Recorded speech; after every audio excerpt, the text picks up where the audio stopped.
India की aviation industry इस समय एक बड़े क्योस में है। इंडिगो और एयर इंडिया की सैकड़ों फ्लाइट्स रोज डिले या कैंसिल हो रही हैं। एयरपोर्ट्स पर भीड़ और पैसेंजर्स परेशान हैं, लेकिन ये सब डीजीसीए के नए flight duty time limitations rules लागू करने की वजह से शुरू हुआ है और यहीं से पूरा सिस्टम बिगड़ गया है। ये रूल्स में अब पायलट की ड्यूटी, उड़ान के घंटे, रात में लैंडिंग की संख्या, रेस्ट पीरियड पहले की तुलना में कहीं ज़्यादा सख्ती के साथ दी गई है। अब एक ही रूट पर पहले जितने पायलट लगते थे उससे कम लोग काम कर सकते हैं, क्योंकि एयरलाइंस बहुत ही कैजुअल लेती थी क्रू मेंबर्स को और पायलट को, कभी भी कितने भी घंटे काम करा रहे हैं।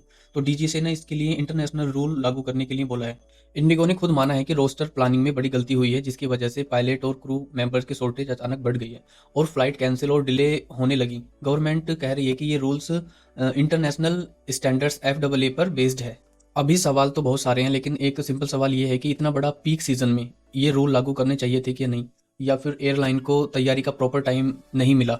इसके अलावा सेफ्टी, कैपेसिटी और पैसेंजर कन्वीनियंस तीनों का बैलेंस रखा गया या नहीं। एयरलाइन से भी सवाल है कि महीनों पहले जब रूल पता थे तो स्टाफ की न्यू हायरिंग और रोस्टर बैकअप क्यों नहीं बनाया गया। क्या एयरलाइन की कॉस्ट कटिंग की वजह से ये सब क्राइसिस बढ़ गया है।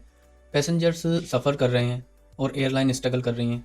अभी एविएशन सेक्टर इतना अनप्लान्ड और अनस्टेबल दिख रहा है।